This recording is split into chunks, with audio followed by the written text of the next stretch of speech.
This is a production of WKNO Memphis. Production funding for Behind the Headlines is made possible in part by the WKNO Production Fund, the WKNO Endowment Fund, and by viewers like you. Thank you. The debate over pilot tax incentives and city funding tonight on Behind the Headlines.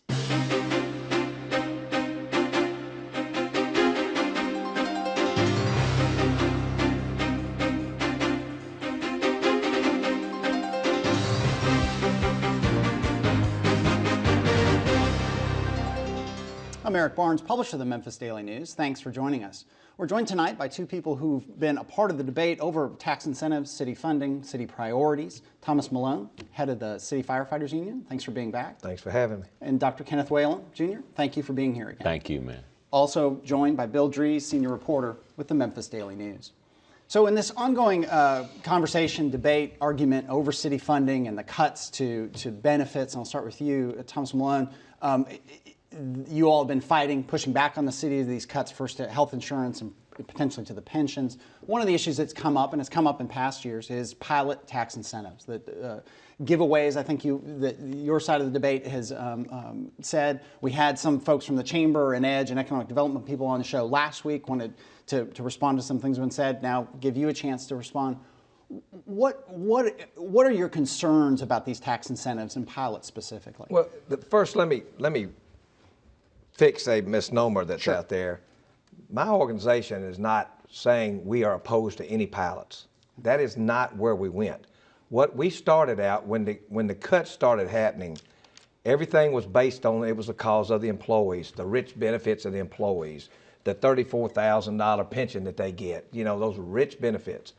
And so when we started looking at different things, where the money in the city was going, we got the long-term debt that comes out right off the top, which is about 27 to 29%. And then we found something that was about 14% called pilots. And the thing about it was, we looked at some that do work, let's be honest, but the reality is about 63% of these aren't working. That's where we went on the attack. If they're not working, then to us, it's like corporate welfare. You're giving them something for nothing. And so what we were saying was, this thing needs to be restructured. There needs to be some checks and balances. There's no clawback provisions. There's no penalties. Yeah, I mean, I could go on for hours, but you look at Pinnacle. We have 26 minutes. You look at, at Pinnacle. In 2 years, they took everything that was given to them and they cut. Yeah. So Pinnacle, the regional airline that moved downtown correct. With a lot of fanfare, and then a lot of fanfare. They got $3 million right off the top. Ultimately went bankrupt as part of the whole merger. Then they got a $5 million pilot. Then they got 500 free parking spots. And then the president, then he leaves and he gets a big golden parachute, and they file for bankruptcy and leave. There's no provisions for the city. There's no clawbacks. There were no penalties. Everything we gave them, now we had to do something with the building. And guess what? They're back in business in Minneapolis, and we've got no recourse. Okay. And your concerns about this and about city funding generally, but you're concerned about tax incentives and the way the city and county handles that. Well, it's particularly the negative effect it has on the people of Memphis. The fact that the Tennessee comptroller came in and pointed out 4 items that he was really concerned about, not just the pensions, but employee benefits and the $57 million debt to students and pilots. I didn't come up with those areas of concern, the Tennessee comptroller did. Because every pilot we give away breaks off a chunk of the tax base. And Memphis is, by all accounts, the poorest city in the United States of America. Our metro region is, by all accounts, the poorest metro region in the United States. So we can't afford to give away parts of our tax base and still have to fund municipal operations. That was my concern. I'm not in a union, I'm not a city employee, but I believe I represent the people who are most negatively impacted, and that's why I got involved. And what would you, and I'll just stay with you, what would you like to see? I mean, the folks in favor of pilots, and again, I always say this, but we've never had someone on the show who said pilots are great. Everyone, even the people in the economic development, the chamber, say, look, they're an imperfect solution to a problem of economic development, Yes. of bringing jobs, Yes. and they will tout a lot of numbers, and we'll get into some of those. Thousands of jobs and millions or hundreds of millions of dollars in investment that otherwise wouldn't happen. Sure. What's your response to that point of view that these are a necessary evil, for lack of a better term? My response is I don't believe them. I don't believe their numbers. Why would any of us believe their numbers? Their numbers come from them. The numbers that we see have never been corroborated by an independent source. In answer to your question, what would I like to see? I would like to see, and I believe most Memphians and Shelby Countyans would like to see, a complete accounting of every existing pilot, every past pilot, and every pilot that is still being granted right now. We are hemorrhaging tax base, and nobody's stopping it. That's what I'd like to see, just a complete accounting. You said, Thomas, that some, I think you said, what, 15%, I'll let you repeat the numbers, but some percentage of the pilots you guys looked at, you said, hey, those are working. A big chunk aren't. Would you like to see more accountability? Would you like to see more transparency? And what makes a pilot, from your point of view, the ones that worked, how do you know that? Let me say that, first of all, this whole pilot concept, people know very little about it. There's very, very little transparency in the whole system. So when you say something works, if you go back and look, these pilots, they self-report. Now, in a report to the council last Tuesday, the EDGE group reported that they audit 10 companies a year. Well, in our findings, they do no audits. They self-report, and there's nothing to say whether they're true or false. So if you go back and look what Dr. Whalum just said, the city comptroller in his letter to the mayor discussed pilots at length. Forbes magazine has discussed Memphis pilots at length. There's an organization called ALEC, the American Legislative Exchange Corporation. They're the most anti-union group in the country. They're anti-workers. It's the Koch brothers. The Koch brothers. They wrote a huge, I think 30-something pages on pilots, just on pilots, saying how they were eroding the tax base. So this is not just labor that's saying this. These are all these groups that are saying it. So when we talk about this, the chamber reported that we had lost 70,000 jobs in the recent years. To me, that says it's not working. When the Good Jobs report came out and said 63% of these are underachieving what they said. So the thing is, when we do something, when the unions have to do something, we have to show the cost out, we have to do this, we have to do that.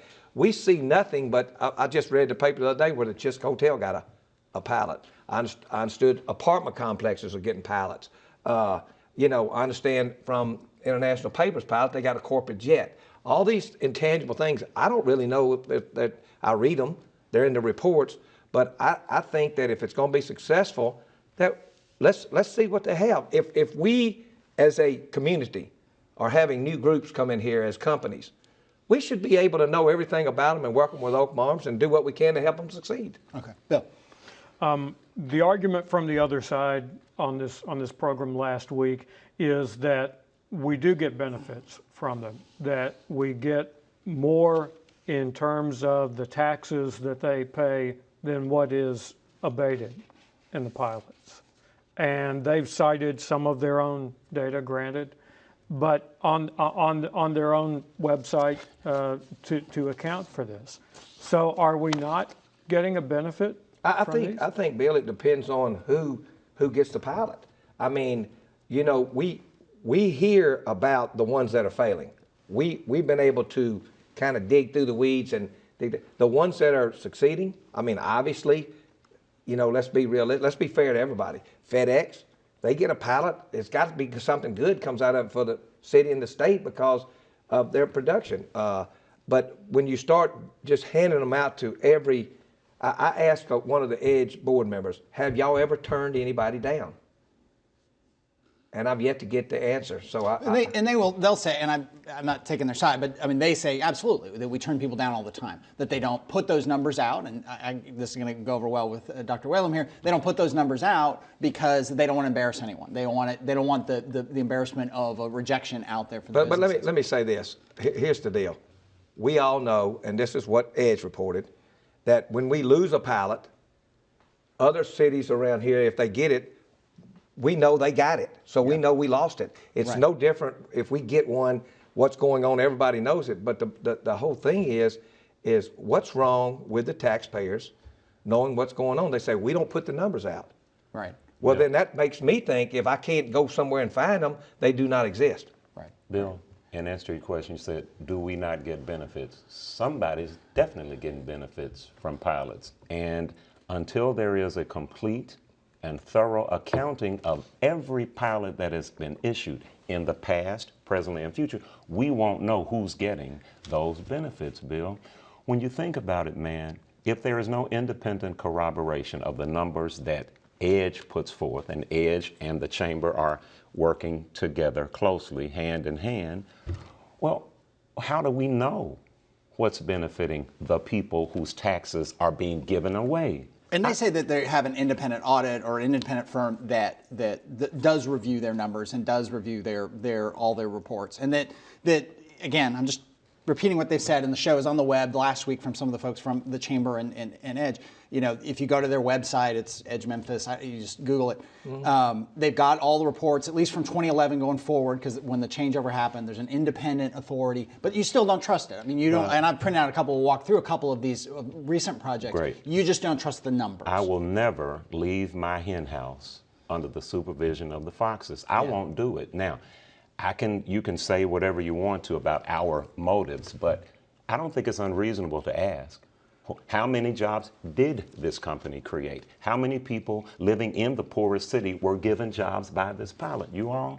And what bothers me is that I and the unions are seen as troublemakers because we're asking questions that the taxpayers have every right to know the answer to. And when they get through defending their processes, when they get through presenting their own numbers, what's the answers to the questions? How many jobs? How much money? Right. Let me add this. Good. When we talk about some of these things, first of all, the pilot program, it should be an incentive program. It has now become an entitlement program. If you have a pilot and you want another one and you don't get it, they say, well, we'll move. You know, and now they've added retention and expansion to the pilot program. Now, where is the benefit? But this goes back to 2006 when they put in the but-for provision. But for a pilot, would this project go forward? Yeah. Or would this company relocate or whatever? We think that with all the money that's being given away, and let me say this right up front, regardless of what anybody says, some of the pilots have to be a good thing because obviously we built something. Right. But think about if we'd have put this same amount of money into our workforce education or our infrastructure or all these things that we have, the fire and police, sanitation, streets, all these things, would we have to beg somebody to come here? Would we have to give them all this tax incentive? The original pilots were set up for 3 to 5 years. Now everybody's 15 years. Yeah. The McKesson was the big project back right before EDGE was formed. I think it was right before Wharton took office, if I'm not mistaken. McKesson moved across the border. They said that the Memphis economic development efforts weren't, they were just out of step. They were behind, they were difficult, they were bureaucratic. And so McKesson goes across the border to DeSoto County, and its employees may still live in Memphis or not, and they can still use the airport, and they can still, you know, if they get a heart attack in the city of Memphis, that your EMTs are going to come help them, and the police protect. They use the amenities of Memphis, but they based in a place that was more, from their point of view, lucrative and helpful to their recruitment. What's the answer to that problem? They only moved one part of their organization. They didn't move their full organization. Correct. Sure. Yeah, it was the expansion that they were going to do in Memphis. Exactly. They did across the border. It was $1 million. I should have the numbers I don't. It was well over $1 million. It was more of the warehousing part where we didn't have. But what's the answer to that Here's the possibility? answer. To that Here's the situation? answer to that retort. Give us a complete accounting. Okay. Well, why is that so objectionable? We're talking about millions of dollars Right. just in the air. Poof, pow, gone. Right. Just give us an account. Okay. Nobody's saying take away all the. I've never said that. I've never heard Thomas say that. Mr. Malone, just give us an account. But let me say this. Where we have our problem, and this is nothing against these companies. They all might be doing great, but we don't know that. But think about this. If all of these pilots that they're talking about giving away, $42 million in 2011, Right. 2013, if they were all doing good, would they be coming after the employees' benefits? Would they be balancing the budget on the backs of the employees? If these things were working and generating the economic income that they're supposed to do, they wouldn't be trying to take the retirees' insurance. They wouldn't be trying to take the pension. They wouldn't be cutting the employees' 4.6. They'd be funding the city at Bingo. appropriate level to pay for those benefits. Okay, Bill. Do you think the trust factor that you've both talked about here, do you think the trust factor translates on a widespread basis beyond this issue of what to do about employee benefits and the reaction to what the council has voted to do? I think not only does it spread, but I think the spread will intensify the longer the chamber and the mayor and the council justify the existence of pilots without telling the public the entire truth about pilots. Bill, there is a darker side to this picture as well. What if, I'm not saying that this is the case, but what if, as a result of a complete accounting, we find that there are connections between pilot recipients and politicians who vote on these kinds of incentives? What if we find out that the millions of dollars that are being given away by taxpayers in Memphis and Shelby County are being used to make philanthropic donations, to make campaign contributions? That's not legal, Bill. But we won't know that until we have a complete accounting. And I, for one, am not going to be quiet about this. If I have anything to do with it, pilots is going to be a huge issue in the 2015 municipal elections. Why shouldn't they be? Well, if I may, Yeah. if you see, we were doing 90% on the pilots here in Memphis. Shelby County was doing 75%. In terms of the level of abatement, Yes. tax abatement? Correct. So the question becomes why? Why were they not level? So there was a move by the council to reduce these over a period of time to get to 75%. Now, the thing is this, when you have a 15-year pilot that is ending, and the company puts in for another 15-year pilot with a threat of moving if you don't get it, to me, that's almost like extortion.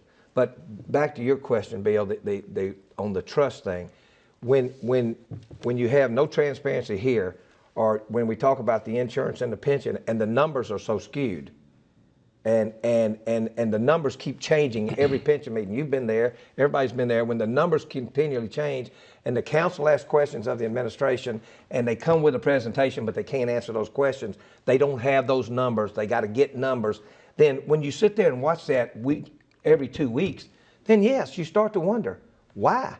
If I go to the council with a presentation and I don't have everything that they've asked for, I doubt very seriously if they would let me finish my presentation. Well, the annual required contribution, as you said, began at an estimate of $100 million. And you publicly came out right off the bat and said, that's not an accurate number. We don't think it's that number. It wound up being, at this point, $78 million in terms of the annual required contribution. Well, if you look, and I spoke to the treasurer yesterday on an unrelated matter, but we discussed some of this, and now you hear the administration and the council saying, well, if this number's not good, we still got this unfunded liability thing. Well, they work in conjunction with each other, and on the insurance, the unfunded liability means zero. But you'll hear the argument that, well, the state's going to come in and mandate this just like they did the pension. Well, I got verification yesterday that every single municipality that has anything to do with insurance, state, local, county, in this city, in this state, and all around the surrounding states, every single one has an unfunded liability. The state has probably 2 to 3 times more unfunded liability than we have here in Memphis, just on their insurance. So that's the problem, that when you talk about trust, to me, I'm not a real smart person, so I sit down and we work hard to come up with something. And if we don't understand how to do it, we go get the experts to help us. And then we put our plan there. The numbers that are thrown around are just made up numbers, they seem like, because they go up here one day and, well, we'll get back to you. Well, how long will it take to get back to you? 30 days. Well, when we have that, we got to be back in 2 or 3, 4 days. So yeah, back to this issue, on this issue of trust, and you talked about accountability and transparency. Define what would transparency look like? What would accountability and transparency look like to it? Because I think you're saying if it's truly transparent, if it's numbers I can trust, you're not blanket opposed Absolutely to incentives not. and pots. Okay. Absolutely not. So define what mechanism would be in place to bring that accountability and transparency into. I would start with David Lenore, the Shelby County Trustees' annual pilot report, where he clearly points out the problem of communication, the problem of getting information between the organizations and agencies that extend pilots. Just start with David, start with the trustee's office, and let him sort of drive the analysis in terms of accountability. Because if we don't get that accountability, we won't ever be able to trust the numbers. EDGE is going to just double down. The Chamber is going to just double down. They have the financial resources to double down. They can buy radio time. They've got a new radio show on Black Radio all of a sudden to educate the public about pilots. Listen, man. The people of Memphis and Shelby County are the ones who are giving away their tax dollars. This is not something where we hate rich people. I love rich people. I want to be rich one day. It's not about that. But it's about accountability and effective government. So you would view the trustee's office as a fair and neutral arbiter in this kind of to yes, vet these projects? Absolutely, and that wouldn't be a new function for him. He's been complaining about this since he's been doing the reports. This is not new with me. Let me make this real simple. The transparency is pretty simple. These people enter into a contract. Yeah. Or they should. And the contract should substantially protect the interest of Memphis and Shelby County.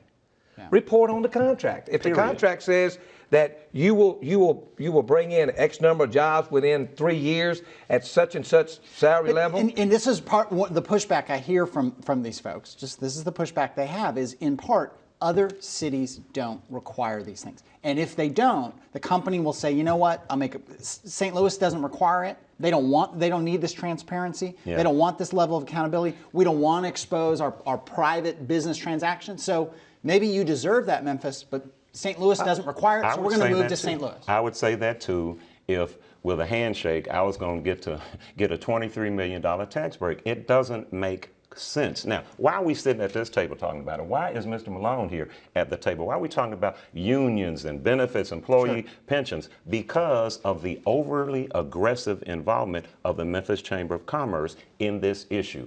Had they kept their hands off of this, I believe the political process would have resolved it in a way where the unions would have given some, the employees would have given some. Our problem is that the chamber is the voice of business and our elected officials are the voice of the chamber, and nobody's the voice of the Would you agree people. with that? Pretty much so. But the one thing about the chamber is when I spoke with them, I said, why are you getting involved in our benefits? They never have. We belong to the chamber. Yeah, our organization belongs. Right. We never got any information that they were changing their tactics or their ideas. But the thing about it is, here's what bothers me about the chamber. The chamber gets, as Dr. Whalum said, they got the money to go get the TV time, the commercial appeal. They get all these intangible things that we have to fight to try to get in a little bit. Right. Thank y'all for having us, by the way. But the bottom line is, they go on numbers that the administration gives them. We have proven council meeting after council meeting that the administration's numbers are wrong. Yeah. But the chamber says they're still going on the numbers that you talked about on the unfunded liability of the pension. They will not get off of the high numbers. And so I met with them. I met with two different groups. And I said, let me see where you got your numbers. Here's mine. Here's my report from my actuary. Let me see y'all's. They got nothing.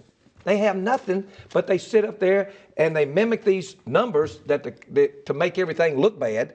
And so that's the problem that I have. All right, just 3 minutes left, Bill. So about a week after this program airs, you'll make a presentation to the city council. You'll make a pitch to them for a solution to what the council has voted to do on health care benefits. Well, actually, it will be the Oversight Health Insurance Committee that will make it. Which is a body that includes the city council as well as union leaders and the administration. So what will your pitch to them be? Well, obviously, we took the charge when they sent it back to the Healthcare Oversight Committee. We got busy. We got with underwriters. We got with actuaries. We got with simple insurance people. We called all around the country to get ideas from people that have had this happen. And so our pitch will be that we will be shifting some cost and freeing up. We were charged with coming up with $23 million. We will come up with $24.6 million of shifting, which would free up money for the administration. That's what we were charged with. Now the goalposts are moving as we get near our presentation. They have moved the goalposts. Now they want to talk about what we're doing about the unfunded liability, which nobody's done anything. So we have a presentation that will keep all the employees, all the spouses, and do away with the 24% huge increase that a lot of people can't afford. And we will be making this presentation that keeping our insurance the way it is, and making some options in there for individuals to choose which best is for them and their family. And what we'll be doing in the interim, before and after the presentation, is drawing out the numbers, drawing out the connections between pilot recipients and the members of the City Council who will be voting on these issues, so that the public can know, well, wait a minute, it's not just a sort of disinterested sort of view that the councilmen are taking. Their campaigns have been sort of helped along by, indirectly, these pilots that they're receiving. We just want to raise a level of awareness. But Bill, let me add this. One of the things that concerns us is we talk about bringing companies in, but yet we're sitting here losing employees on a day-to-day basis because of all these things that are going on with them, and nobody seems to care. All right, we're going to leave it with that. Thank you both for being here. Dr. Kenneth Whalum, Thank you. Bill Drees, thank you for joining us. Join us again next week. Good night.